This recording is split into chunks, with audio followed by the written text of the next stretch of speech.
Greetings, my fellow YouTubers, and welcome to Big D's Entertainment Rankings and Reviews. My name is Doyle, better known to y'all as the Big D. And this time around, I bring to you Jumanji from 1995. Yeah, I'm going to review this for its anniversary a little early because it'll be turning 25 next year, but I'm doing this for a reason, in order to promote the release of Jumanji The Next Level, which opens this Friday, and I'm looking forward to seeing. I'll be going to the theater to see it this weekend, not on the opening day. Sorry, because I've already confirmed it. But anyway, this of course is an adaptation of the children's book of the same name, which came out in 1981, written by Chris Van Allsburg, and he actually co-wrote the script with Greg Taylor, Jonathan Hensley, and Jim Strain. The film was directed by Joe Johnston. I believe that name is sounding familiar. Yes, who also directed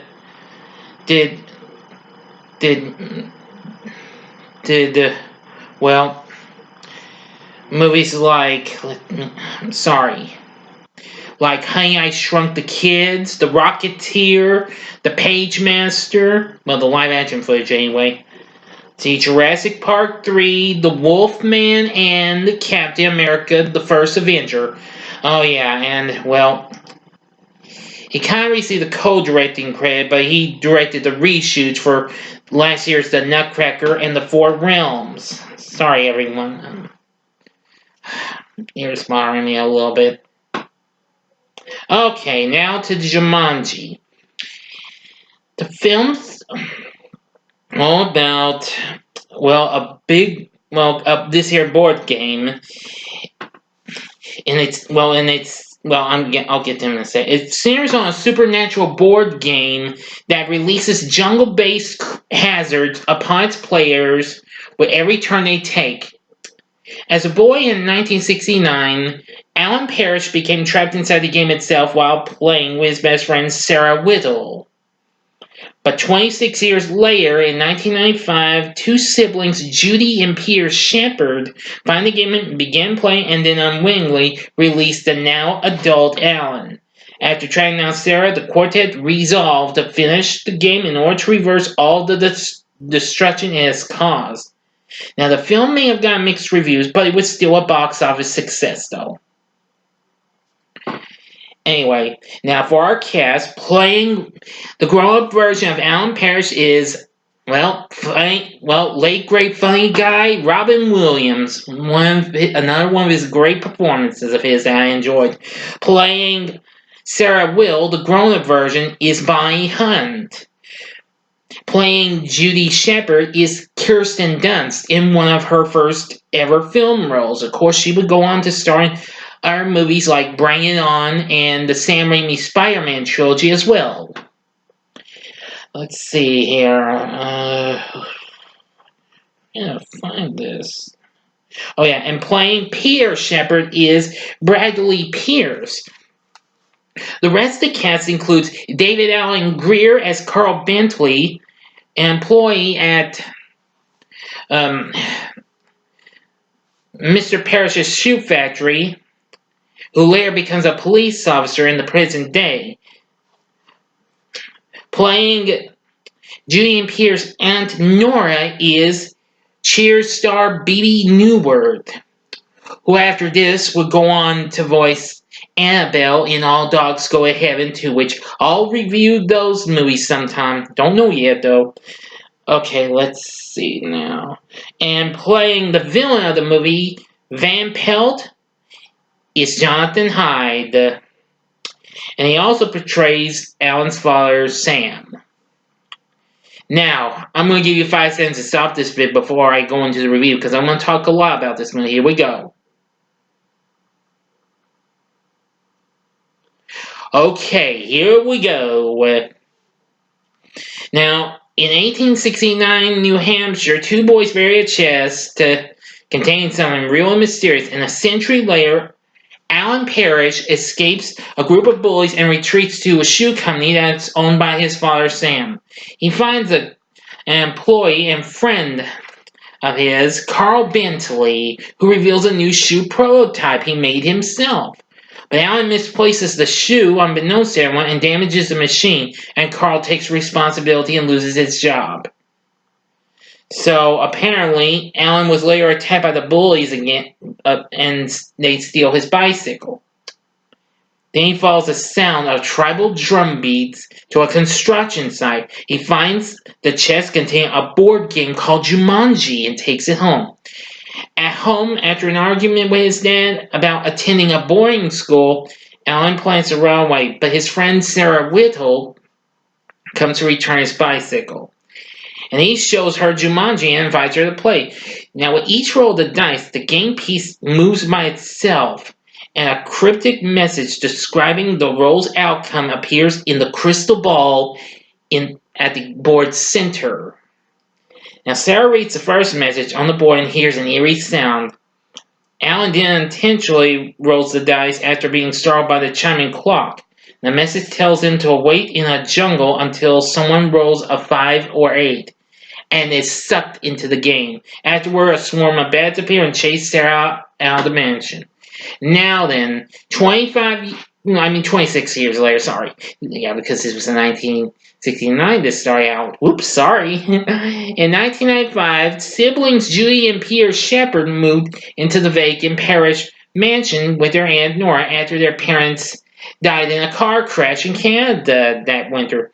And 2 days later, the siblings find the Jumanji game in the attic and begin playing it. Their roles summon big mosquitoes and a swarm of monkeys. The game rules state that everything will be restored when the game ends, so they continue playing. Pierre's next role releases a lion and, a big surprise, a grown-up version of Alan. Yes, makes his way out. He meets Carl, who is now a police officer. So Alan, Judy, and Pierre go to the now abandoned shoe factory, where a homeless man tells Alan that Sam abandoned the business to search for Alan after his disappearance until his death in 1991 along with his wife.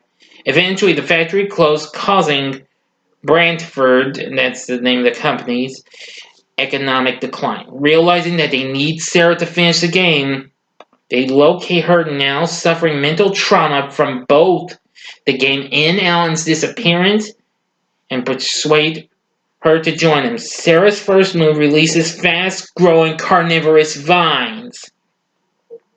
And Alan's next move releases a big game hunter named Van Pelt, who is our main antagonist, whom Alan first met in the jungle.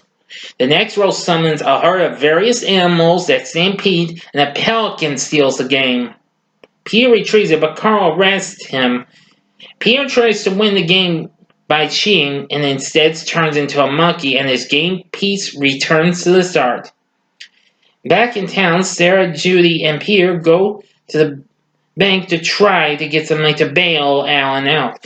Meanwhile, the stampede wreaks havoc, and Van Pelt steals the game. So now Pierre, Sarah, and Judy track him to a department store where they set booby traps to subdue him and retrieve the game. After identifying himself to Carl, Alan is freed. When the four return to the mansion, jungle wildlife has completely overrun it. The next turn causes a monsoon to flood the house's main floor, and a large crocodile chases the group before Carl and Aunt Nora get all the water drained. Everyone heads for the attic, and Sarah takes her turn. The floor turns to quicksand, which almost swallows Alan, but Judy rolls the dice, freezing the floor, saving Alan from being swallowed up by the floor. Pierre rolls next, and large spiders suddenly appear. Judy attempts to find them up, but accidentally finds one of the plants, and which shoots her with a poisonous barb. Sarah takes her turn, resulting in an earthquake that splits the parish house in two. Alan is freed and falls through the floor along with the game. He recovers the game and is about to take his turn when Van Pelt appears and tells him to drop what he's got. It was the dice. And, well, they just have a little chat, and he's become a man now. Then, any last words? His piece moves up to the crystal ball, and Then Jumanji appears. That's what he says. That's what you have to say to win. And Alan wins, which causes everything to happen as a result of the game to be reversed, and Van Pelt is sucked back into the game as well. So Alan and Sarah return to 69 as children, but have memories of the future events, however. Alan reconciles with his father and admits that he was responsible for the shoe that damaged the factory's machine. And Carl is rehired, and Sam finally accepts Alan for who he is and tells him he doesn't need to attend boarding school. Alan and Sarah throw the game into a river and kiss, and then Sarah kisses Alan, saying she would do it before she feels too much like a kid. Then we go to the present day. 26 years later, Alan and Sarah are married and expecting their first child. Alan's parents are still alive and successfully running the family business. Alan and Sarah meet Judy, Peter, and their parents, Jim and Martha, for the first time during a Christmas party. And Alan offers Jim a job and convinces them to cancel their upcoming ski trip, preventing their deaths. And the film ends somewhere else in the world, where two young foreign girls hear drum beats while walking on a beach. Jumanji is seen lying partially buried in the sand. And that's the end. If you went through this movie without seeing the movie, you were warned. Sorry. Now, would I recommend Jumanji? Yes, most definitely. Although it's been a long time since I've last watched it. I was going to rewatch it, but unfortunately, I just wasn't quick enough. I know it's going to come on TV later on, but, well, I've got some other stuff to do. But anyway, Jumanji did pretty well and became the 10th highest grossing film of 1995. Now, the following year, it would later get its own animated series, which aired on the now defunct UPN network for 3 seasons. Now, I actually did watch the Jumanji animated series, and no, it's not too bad. I mean, now they had Bill Fagerbakke, who was still playing Dauber on TV's Coach at the time, and this was long before he voiced a certain Patrick Star on SpongeBob SquarePants, voicing the now grown-up version of Alan.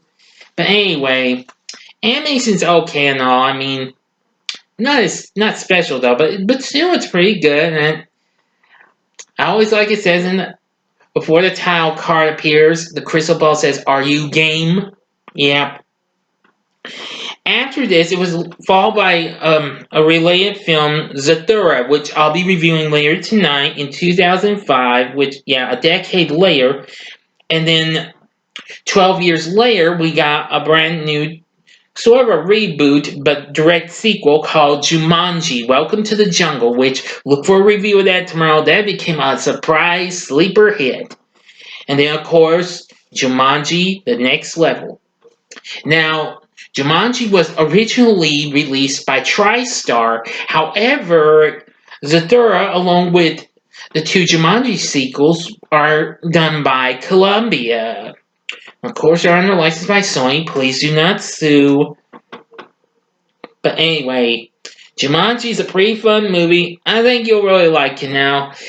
Now, some of this might kind of traumatize y'all because of the intenseness and what have you. But hey, if you're game enough to see this, I'd say go for it. You need to see Jumanji. It's a lot of fun.